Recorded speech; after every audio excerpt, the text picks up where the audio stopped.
but we would never, ever recommend that the tools replace what the humans designers can do. Ça, c'est Loredana Crissen, la chef design officer de Figma. Je lui ai posé la question que beaucoup de designers se posent en ce moment. Qu'est-ce que l'IA change vraiment pour nous? Et qu'est-ce qui reste profondément humain? Moi, c'est Jessica, product designer depuis plus de 15 ans. Je t'aide à intégrer l'IA dans ton process avec méthode sans te sentir dépassé. Sa réponse est passionnante. Et il y a un moment, quand elle explique, neurosciences à l'appui, pourquoi ta créativité restera irremplaçable, qui a changé ma façon de voir les choses. Je te le garde pour la fin. Allez, c'est parti! Loredana, thank you so much for being here. Thank you for having me. Let's start with your story. Oh, the story. Very excited to tell you about it. So I'm Romanian, and I grew up there. Most of my life in Romania was revolved around music. I grew up being a classical pianist, and I took that passion all the way to the conservatory. But when I was a teenager, I started playing in bands and recording in recording studios. And that led me to a first career of sound engineer and music producer. This is why I moved to the United States when I was 22. And so at some point, the recording studio that I was at was closing, and I decided to apply for a role with a startup that ended up needing help prototyping voice interfaces. And so I realized by doing that what I was doing was called design. And that design was very, very close to something that I really loved in music production, but it could be expressed not just in sound, but in visuals too. Then I'm a big believer in apprenticeship and like learning by doing. So I joined companies with really great designers. And that was just around the time when the iPhone was released and the mobile industry took off. So I was one of the people that ended up specializing in mobile design. And then about 10 years ago, this company called Facebook sent me a message and asked me if I wanted to start working on some of their interfaces. And I worked with Messenger and Instagram DMs for almost a decade. And then finally, before leaving, I was the consumer product lead for Meta AI and all of the work that we were doing in Gen AI directly. That actually led me to Figma in an interesting way, because it's very clear that AI was changing everything, but what it was changing the most and the opportunity that we had in front of us was to redefine how we work together. AI is changing our craft very fast. In your view, what will really change in a designer's daily work? And what part of the job stays deeply human, no matter how good the tools get? Absolutely. I'm one big believer that it's critical for us designers to put our point of view and our unique human touch into the experiences that we create for our own creativity, because we have joy in creating the work, but really for the people consuming these experiences, they want to be seen. They want authenticity in what they're experiencing too, and it's our responsibility to do this. And at the same time, we can use the tool. There's a big difference in looking at AI as the output. You just fake what AI gives you, and send it over the fence and implement it, and then you're done. Versus AI as a tool that helps you expand your imagination, dream more, like make sure that you have more time to explore the things that you uniquely are poised to expose, versus, for example, spending time naming layers or creating components, or like things that maybe you've done in the past and you no longer need to invent. And so my sense is that, yes, AI changes what the human is able to do by enabling broader exploration. But at the same time, I think it's really important for the human designer to keep their hands in the material and keep that joy of discovering things by making, rather than just spouting prompts at a system all day long. That's not joyful at all. Can you give me a concrete example from your own team at Figma? Of course, we use AI in the process, of course, and maybe one of the examples that I'll give you is one of the features that we've just released, which is the ability for you to create generative effects. We call these shaders.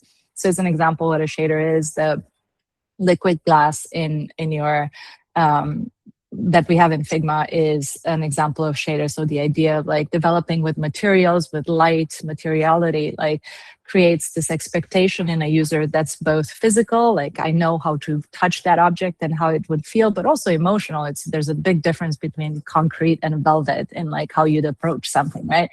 So anyway, in Figma with our agent, which is basically a prompt box that is anywhere you want it on the canvas attached to any layer, you're able to request a generative effect. So you could say, I would love a shader that enables me to have a reflective surface that is iridescent and like, kind of captures the sunrise in like some specific way, but I want all the parameters that come with that so I could feel quite the right point in which I want to develop the experience. And so you could do that, and the agent will give you a tool that doesn't just give you the shader, but gives you all of the parameters that you might want to feel your way through what the shader might be. And so I can't describe the orange sunset that I have in my head. It's just impossible to do. But with the right parameters, I could actually construct it, and AI helped me do that, but it didn't do it for me because I can't actually describe what I have in mind. Let's get concrete. A designer's process goes from brief to research to wireframe to prototype to handoff. Which parts of that process will AI transform first? And where should designers double down?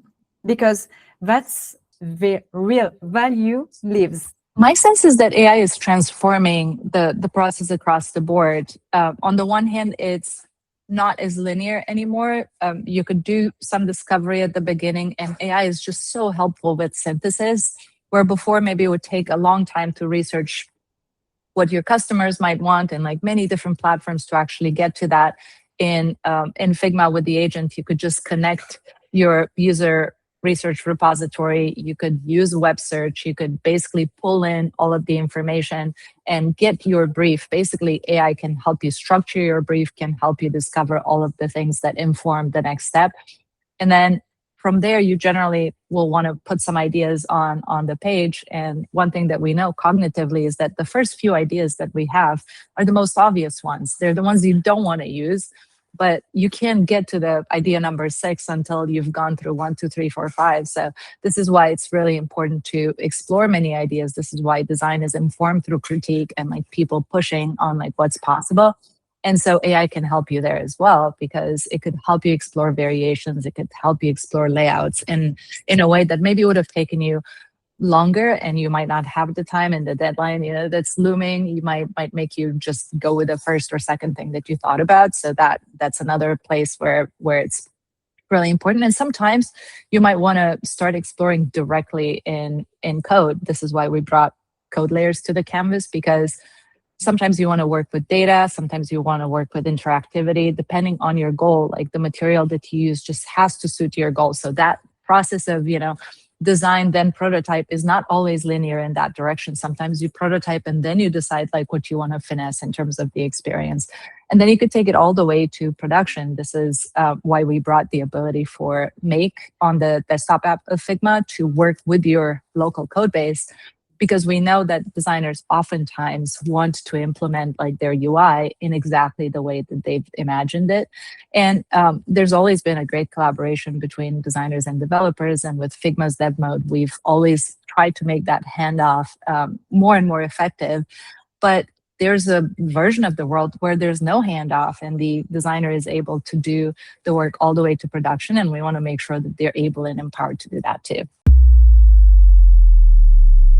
Adeline in my community asks, where does the real craft live then, especially for brand identities that stand out? It lives in the human experience, if that makes any sense to you. I'll explain it. So where does creativity come from? Creativity comes from people, and it comes from their imagination that's informed by their lived experience. Like, I'm a bit of a neuroscience nerd, and so I know that, for example, when somebody's hippocampus doesn't work super well, they're unable to be creative. And what this part of your brain does is remember your past experiences. And if you don't have these past experiences, that lived kind of embodied like cognition, you are unable to come up with new ideas. And of course, AI does not have past experiences. It does not have any emotional layer. And so creativity is just not something that it could do in the same way that the human can. It could recombine old ideas. And like sometimes, those can appear original, but everyone's using the same system and everyone's increasingly getting to the same idea. So the role of the human will be to continue expanding the space rather than like converging into the same direction. People don't want that.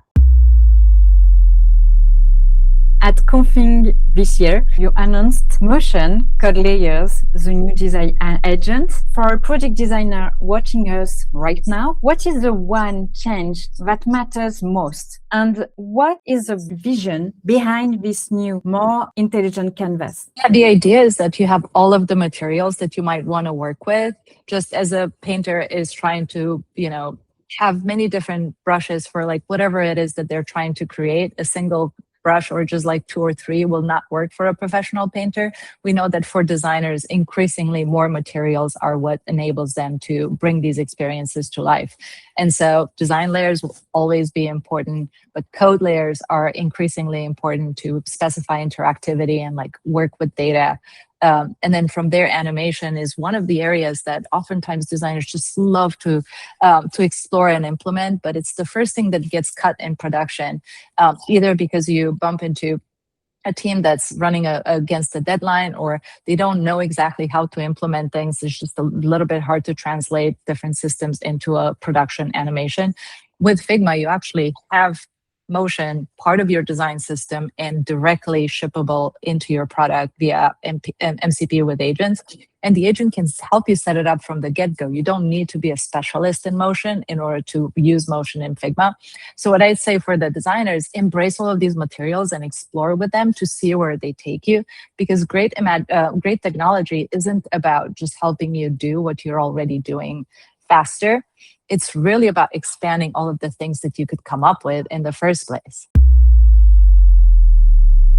More difficult question now from Gaëtan. Tech jobs are being cut, partly because of AI. And at the same time, Figma is building more and more AI into its tools. How do you personally deal with that tension? It is true that some companies are blaming AI for the tech job cut, and I do think that there's a lot of anxiety in the market as everything is shifting. What is also really true is that we're increasingly understanding the limits of AI, and so from Figma's point of view, we actually want you to have access to the tools, but we would never ever recommend that the tools replace what the humans designers can do. And this is why we're actually taking this approach where the tool can scaffold the human designer and make them faster and like giving them more space to explore, but they're not set up to give you the complete answer and like cut the human out of the process. We think that would be very sad for the industry just overall.